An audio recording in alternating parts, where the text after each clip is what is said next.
Wat ben je allemaal tegengekomen? IBC-jongens.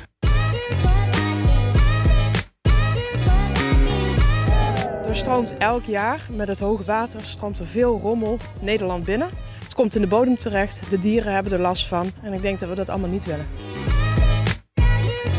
Lukt die een beetje? Hè? Zeker. Veel afval en een linkerschoen? Is het jouw maat? Nee, absoluut niet. Dat is echt een maat, is echt heel groot.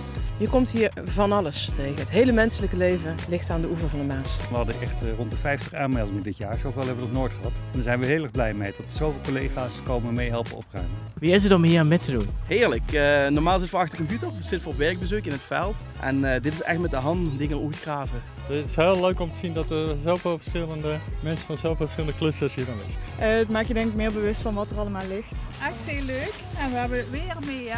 Ik hoop dat iedereen een lichtje opgaat van wat kan ik nou doen om te voorkomen dat er nieuwe rommel in die Maas komt. Super, en nu we door naar de volgende plek. Tuurlijk vol.